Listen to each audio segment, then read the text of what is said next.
seasonal flow from two of Western Australia's river systems is trapped in coastal storages and used to supply the inland goldfields and a large section of the cereal and sheep producing areas of the state. Eventually, some 12 million acres of farmlands in the area shown will be supplied from these sources under the Comprehensive Water Supply Scheme. The northern section of this scheme draws its water from Mundaring Weir and supplements local supplies in towns and farmlands in the central and northeastern wheatbelt areas.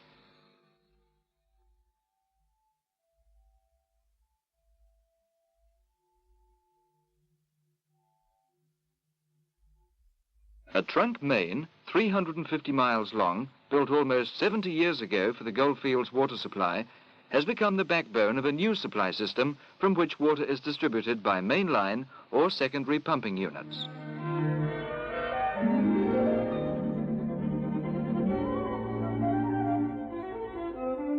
The construction of pipelines in the reticulation network involves thousands of miles of mains of varying diameter that branch out to serve farmlands and associated townships.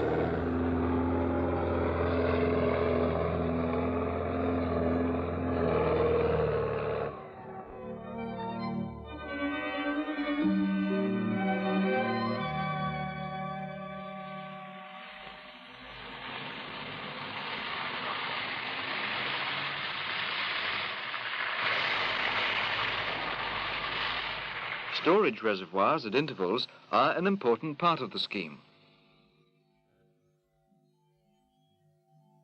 They provide an operating reserve and ensure a continuity of supply in the event of a breakdown in the main supply system. The peak summer demand for water is met in part by drawing supplies from these storage reservoirs.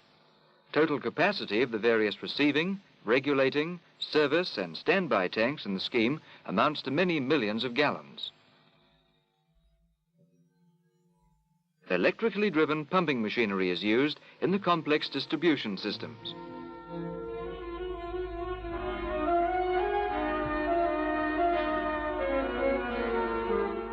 Elevated storage tanks and large circular tanks from ground level facilitate the gravitation of the supply in certain areas.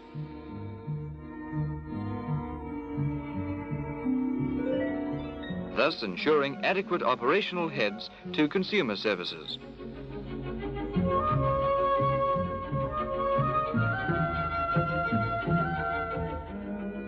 The provision of scheme water to distant country towns in Western Australia creates a new concept of living conditions. It reduces the hazard of serious summer shortages and brings security of water where local supply schemes cannot reliably meet the demands of stock and domestic needs. Under emergency conditions, the scheme provides the farmer with a source of water for stock drinking and enables him to carry his flocks over a predictable period, where previously it was customary to reduce numbers by severe culling before the onset of summer.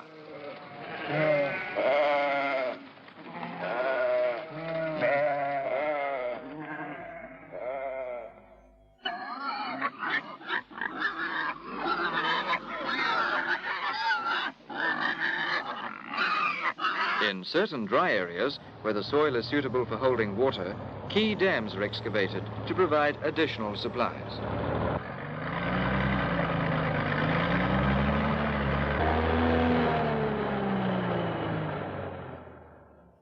Farmers are also encouraged to develop their own water resources while enjoying the advantage of supplementary scheme water. This makes for sound basic farm management. The Comprehensive Water Supply Scheme achieves its aim in making rural living more attractive.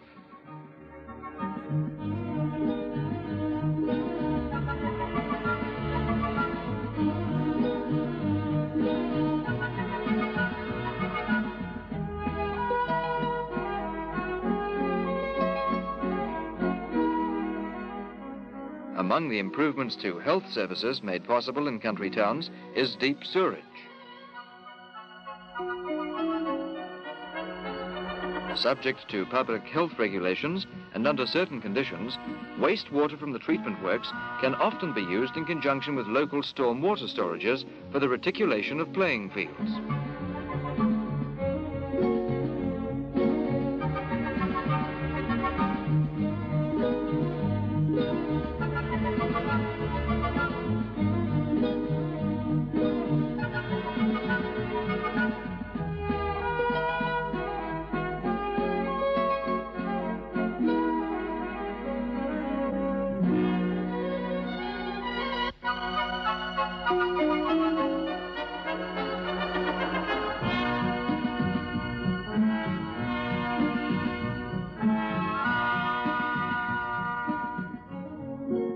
An upsurge in town pride results in the desire to provide quickly facilities previously not possible.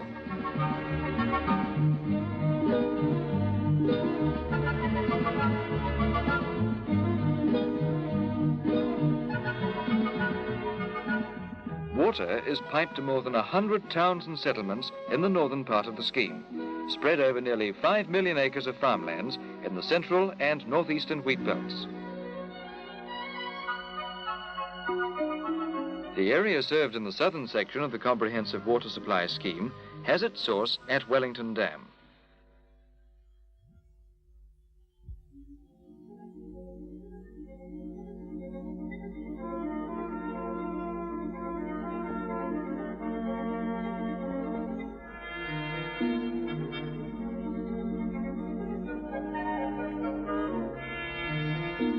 Wellington Dam, with a storage capacity of 41,000 million gallons, is the largest in the state.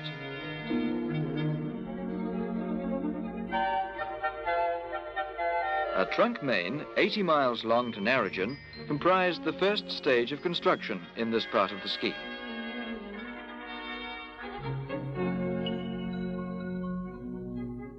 Continuous welding of the pipe sections followed the method pioneered in the construction of the Goldfields pipeline.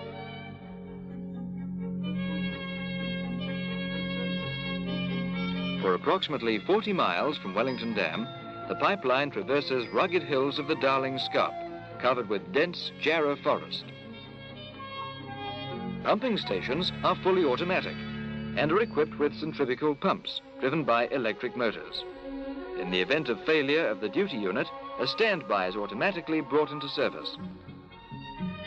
Switchboards consist of many panels carrying the extensive equipment necessary for automatic control. Pumping stations reverse the flow, bringing water from hundreds of miles away and making it available to industry, to major power stations supplying electricity into grid systems, and for numerous other requirements further afield. Principal works included the construction of service tanks, which are usually concrete-based to preserve the clarity of the water.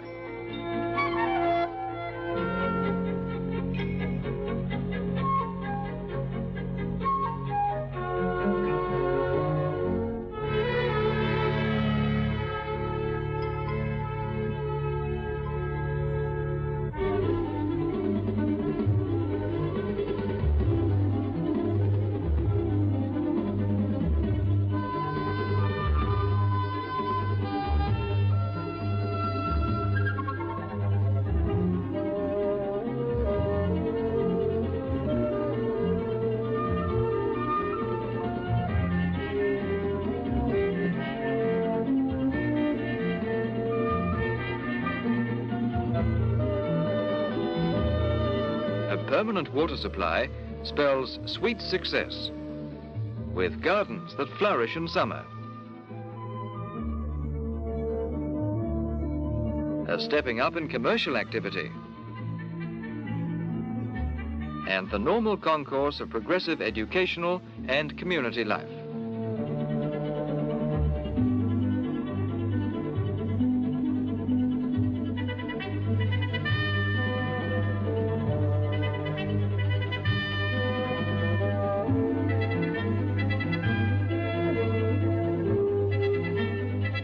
Pipelines constructed south, north and east carry the water from its source at Wellington Dam. Provision is made for service connections to properties along the route, and advantage is taken of this facility by landholders.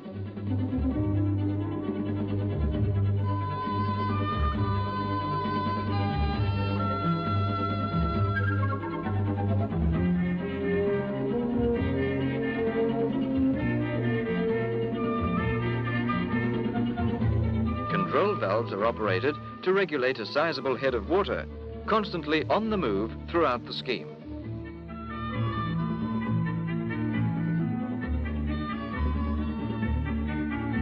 In some country towns, progress was measured and slow, until the coming of a permanent water supply. This and changed economic circumstances have hastened development and combined to attract a big increase in population.